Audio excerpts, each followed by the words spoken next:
What it do, Dream Team? It's your boy Neal back with another reaction video, guys. Here we are with 15 things Americans don't understand about Germans. I'm excited to jump into this. I'm probably gonna know all. I've seen so many Germany videos at this point. I could probably guess them all. But before we dive in, guys, make sure you subscribe to the channel, ring notification bell, get a video a thumbs up so it gets suggested. Social media, Patreon, all up top. You know, subscribe to any of it. Put all the links in the description. All you gotta do is hit the link, follow me, talk to me. Shoot, man, I talk back. If you guys got a favorite video suggestion, you can subscribe to Patreon or drop it in the comment section. What do we got? Guys, last week I made a video called 15 Things That Germans Don't Understand About Americans.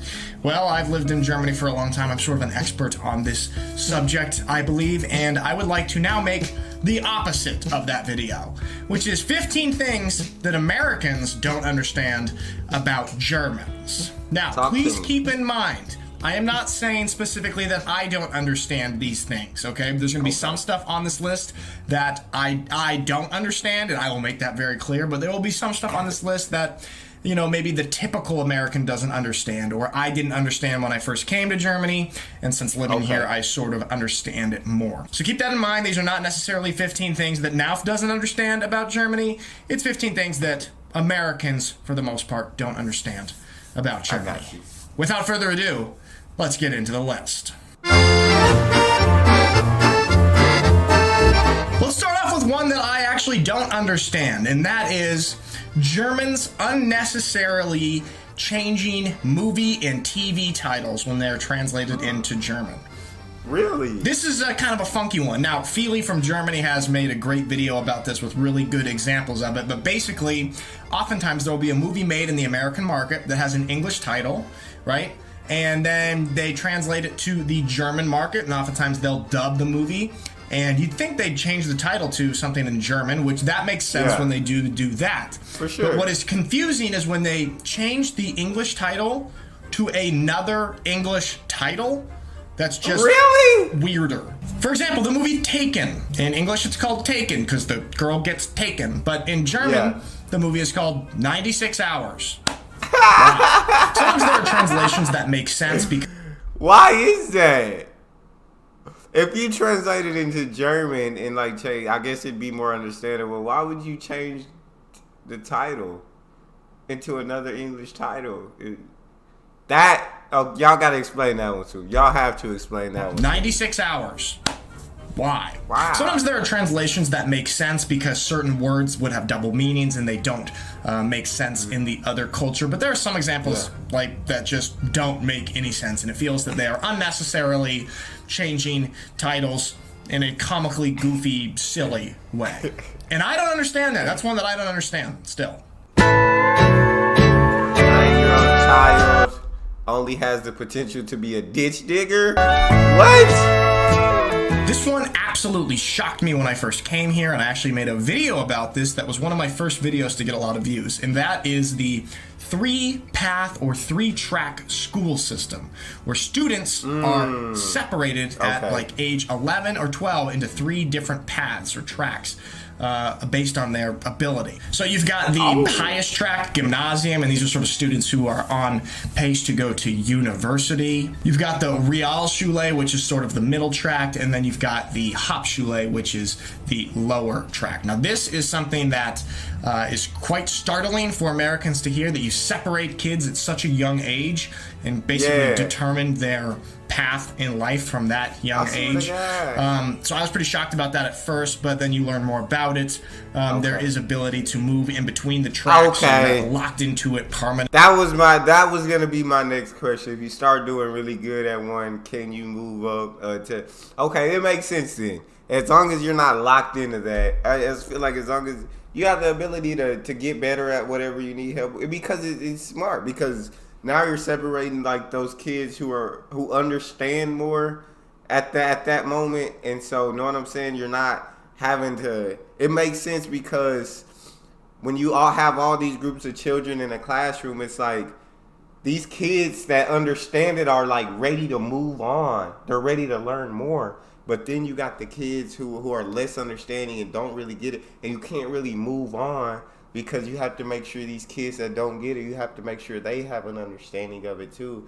And so now all these kids that already understood it are getting bored, and like, you feel me? They're not really learning anything because they already know this subject and they're ready to go past. And so it makes sense to split them into 3 different schools or however you do it. So each group of kids can get the help that they need. I got y'all. Life from that young age. So I was pretty shocked about that at first, but then you learn more about it. There is ability to move in between the tracks, so you're not locked into it permanently, and stuff like this. And so there's also another benefit to it, in my opinion, is that it's, you know, creates and encourages people to go into very important jobs in trades, you know, whether that be carpentry, electrician, plumbing, things that are super valuable and important to society that there's often a shortage of workers for. We certainly deal with this in the United States because everyone is encouraged, oh, you have to go to university to be successful and have a good life. And now there's sort of a dilution of the university degrees. Everybody's got a college degree. They've almost become worthless now. It's definitely becoming less important, and I think we're also understanding that college isn't the only path to success. Like, we're understanding there's many different paths to success, and that don't let society define what success is. Like, define your own definition of success. Degrees. Everybody's got a college degree. They've almost become worthless now. And so I find that the 3-path school system does have some benefits, but for Americans first hearing about it, it is a shocking thing and seems pretty harsh. The privacy paradox.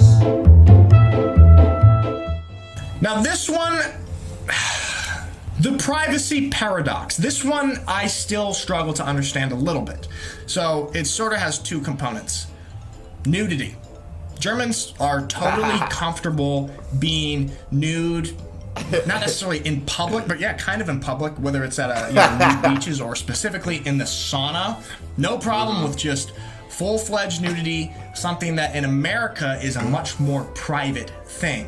Okay, so you've got this sort of freedom feeling with what Americans deem as a private aspect of your life. You've got that, but then Germans are so protective of their privacy in other aspects of life, such as online stuff.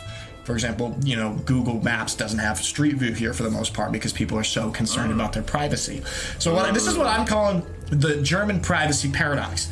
Some aspects of life, Germans have no desire for privacy when it comes to like nudity or PDA. But then on the other end of the spectrum, when it comes to online privacy, they have a extreme desire to be incredibly private. So this privacy paradox is something that I think Americans have a hard time wrapping their mind around because it sort of contradicts itself. It's like, are you fully desiring privacy in life, or are you not? I'm not going to say I fully don't understand it, but there's parts of it that I don't understand. I can understand that. Oh, that hatchback Subaru is so sick. Said no one ever. There's parts of it that I don't understand.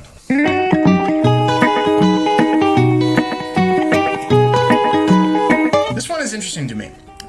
It is basically what Germans deem to be cool style cars. Now, in Germany, you will often see people driving cars that have this hatchback look. Okay, it looks like this, the hatchback. Whereas in the States, more people those are less common, and you'll see more either like SUV types or sedan type cars. The hatchback, in my opinion, and I think a lot of Americans' opinions when I talk to Americans, the hatchback is not cool. It's kind of dorky looking, it's funky looking, it's just seems kind of, I don't know, out of place and ugly. And I've always thought this when I first came to Germany. I'd see a lot of the young guys when they, got a job and they started getting paid and they're able to get their own car. They choose to get a car like this weird hatchback-looking car. Like, no young American guy would ever pick this type of car, but it is so prevalent among Germans, and it's just interesting to me that this is actually looked upon as sort of a cooler style. When I'm walking in the city yesterday and I look in the parking lot and I see just a row of cars and all of them have hatchback backs.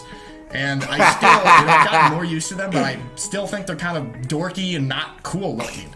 Whereas here in Germany, people seem to find them very appealing. I don't have a problem with hatchbacks.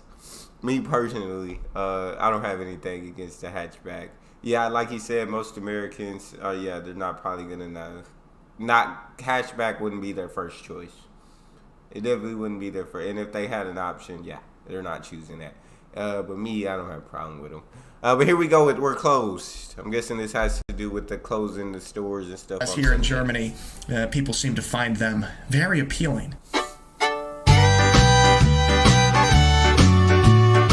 A lot of Americans struggle with this, and that is that everything is closed on Sundays. Of course, if you've watched my channel or any American in Germany's channel for a while, you'll know that this is always a shocking thing for Americans. We are so used to being able to get whatever we want, whenever we want. The convenience of basically 24-hour shopping ability is something that a lot of Americans are used to. So Americans oftentimes have a hard time understanding this things are closed on Sundays culture. Yeah. But this is something that I actually totally understand now. I've come to like, and it has helped me. You know, you've got to schedule your like week it too. Around everything being closed on Sunday, and then when Sunday sure. comes, it's a day of rest and relaxation. But there you go. For a lot of Americans, just don't understand. Sorry, you can only pay with silver shillings and gold coins here. For a lot of Americans, just don't understand.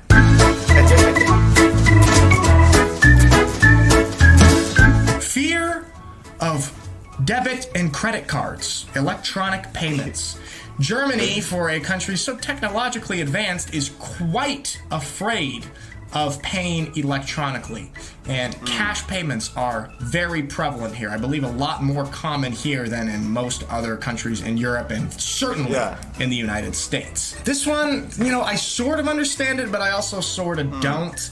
I guess what I do understand is that Germans really value privacy, and electronic card payments are always traceable, whereas cash payments are untraceable transactions. So you get that with paying for cash, but it is oftentimes so inconvenient. And while I have gotten used to it, it is certainly a thing that Americans just don't understand about Germans. What are you so afraid of cards for? Yeah. Just pull it out, swipe it, good to go. That's it. Yeah, I don't know. It would be more. I understand the privacy thing, don't get me wrong, but it just would be more inconvenient because I don't like carrying cash. But I just swipe a card, I'm out of there. Card everything. But different strokes for different folks. Everybody has their own way. What are you so afraid of cards for? Just pull it out, swipe it, good to go. Say it with me now. Excuse me. Okay, guys, this one gets me going, and I try so hard to understand it. Physical distance awareness in Germany is just brutal for Americans. It is difficult for us to understand. We are used to a certain level of a personal space bubble, and like I said in previous videos, nowhere is this more prevalent than in a grocery store where people will just act as if you don't exist. If you're standing looking at a shelf, you know, 1 foot away from the shelf, people will come and just move in and stand right in front of you or reach right in front of you without saying, excuse me. They'll even physically touch you. It is alarming. It is shocking. We've got scientists around the world working to figure out what the deal is here, but this is something that most Americans do not understand about Germany, and actually me living here for a long time, I still don't understand it. Gets me going. Never see a German flag phone case in Germany.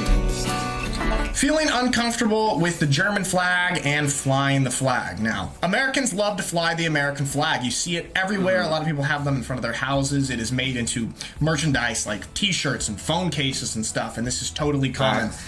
Whereas in Germany, it is much rarer to see the German flag. You'll see it around World Cup soccer time, but other than that, it is quite infrequent that you see it. So much so to the point where a few weeks ago when Mikey, my brother, saw a German flag being flown, he was startled. He's like, oh, that's the first time I've seen a German flag here. And this makes sense, especially when you think about the history. There is a very cautious approach to sort of German pride.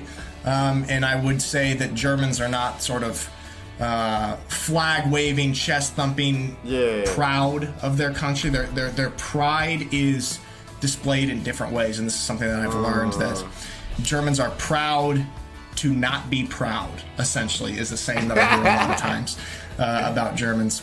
And they show love and pride for their country with other ways, such as paying into the tax system, which helps benefit people with healthcare and education and stuff like that. This is what I've been told of how Germans show pride. But it is certainly not done with waving the German flag. And this is something that I have come to fully understand about Germany. But for most Americans, it's something you've got to learn.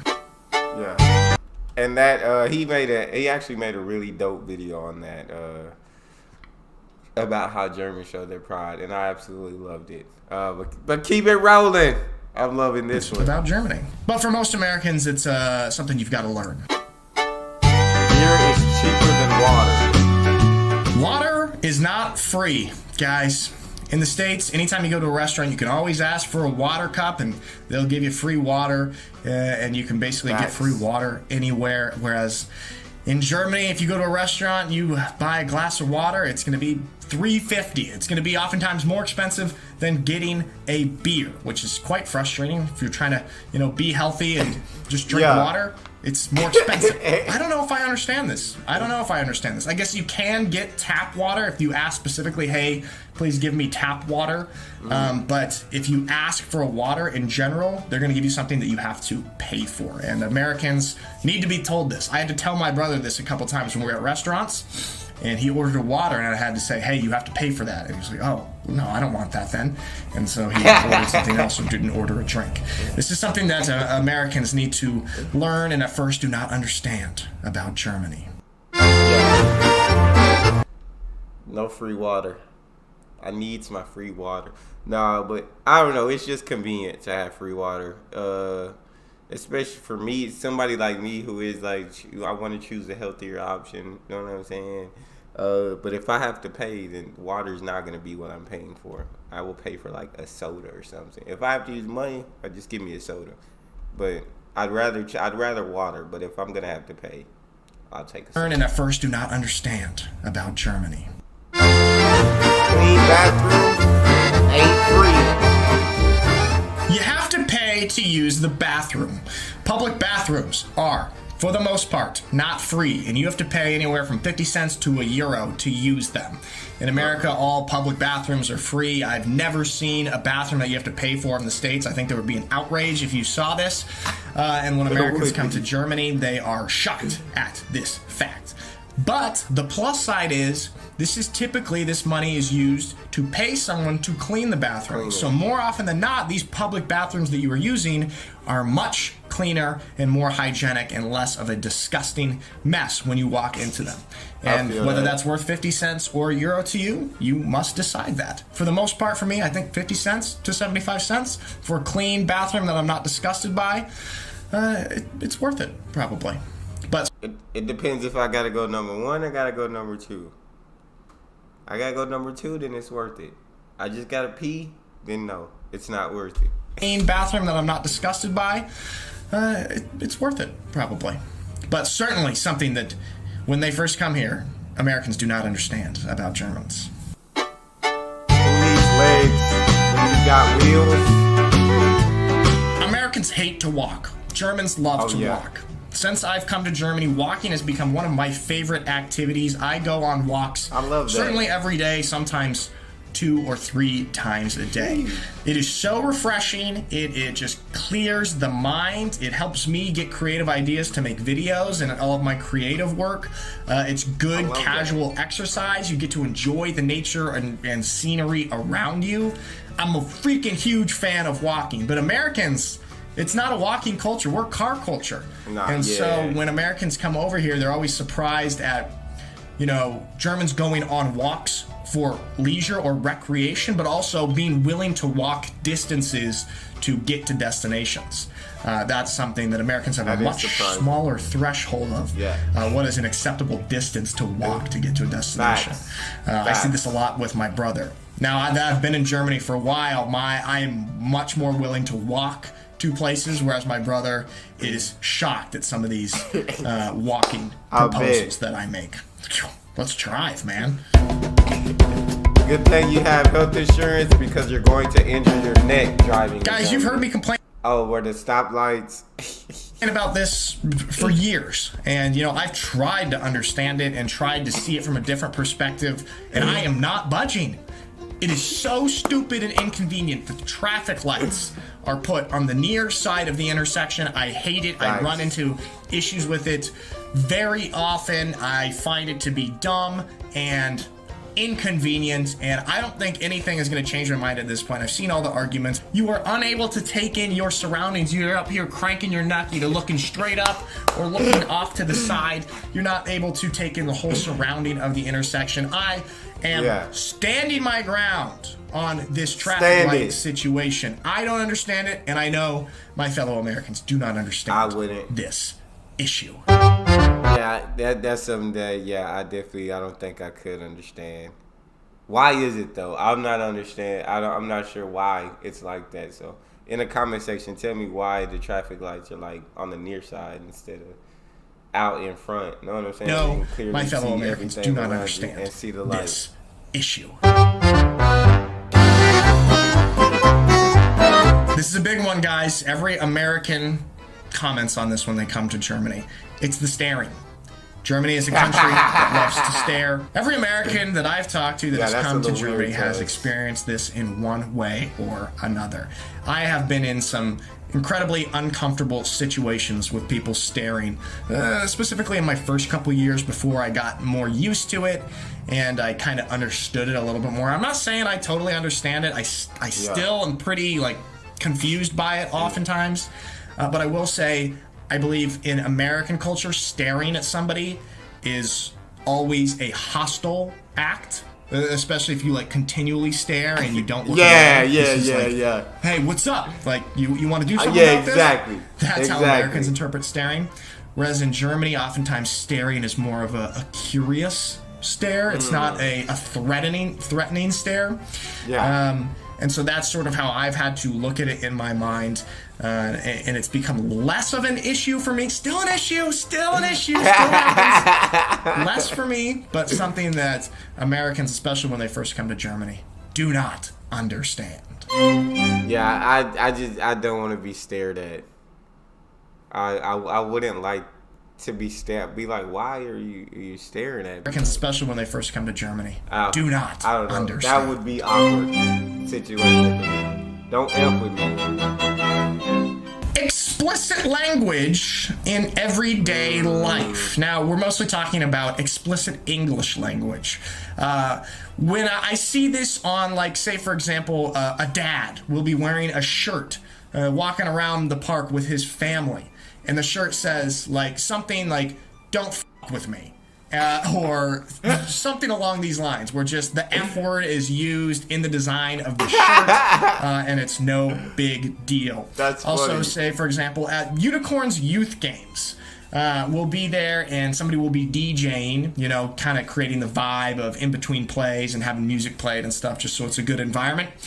And they'll be playing, some Eminem song that is just very, very explicit, and I don't think very appropriate for, 10-year-old kid football game. We love Eminem songs. We love Eminem songs now, and we love the explicit version. Explicit, and I don't think very appropriate for 10-year-old kid football game. I feel that. Though. But then there's families all around, and we're playing some song. The DJ's playing some song of early 2000s Eminem that is heavy in the profanity and the explicit content, and it seems to be no big deal.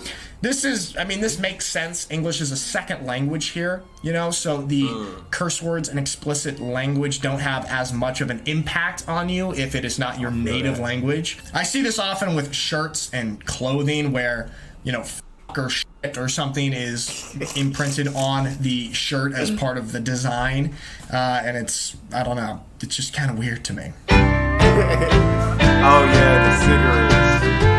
Cigarettes, guys! Of course, cigarettes. This is something that every American sort of is shocked by when they come to Germany, is the amount of smoking and where smoking. You smell cigarette smoke basically all the time.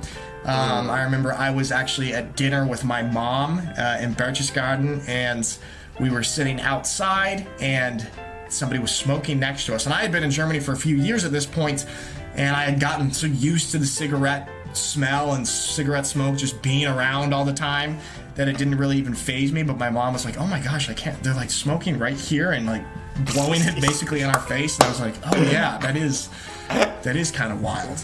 And this is an experience that many Americans have when they come to Germany. Yeah, it's almost like disrespectful here to get smoke blown in your face. That's like, oh, it's like a sign of disrespect for somebody to blow smoke in your face. And this is an experience that many Americans have when they come to Germany. Cigarettes just seem to be much more common and prevalent here. Something, I don't know why. Don't really understand it. All right, guys, so those are 15 things that Americans don't understand about Germans and Germany. I hope you enjoyed the list. If you've got anything else that Americans don't understand about Germans, please feel free to leave them in the comments. All right, guys, thank you so much for watching my YouTube channel. I hope you have a lovely day, and I will see you next time. Definitely rock with Neal's YouTube channel. Definitely dope. But that's all we got for this one. You guys got a favorite video suggestion, you can subscribe to Patreon or drop it in the comment section. Subscribe to the channel, ring notification bell, get a video a thumbs up so it gets suggested. Social media and Patreon are all up top. If you want to subscribe to any of it, put all the links in the description. All you gotta do is hit the link, follow me, talk to me. Human, I talk back. You guys got a favorite video suggestion, you can subscribe to Patreon or drop it in the comment section. It's your boy D Neal, out.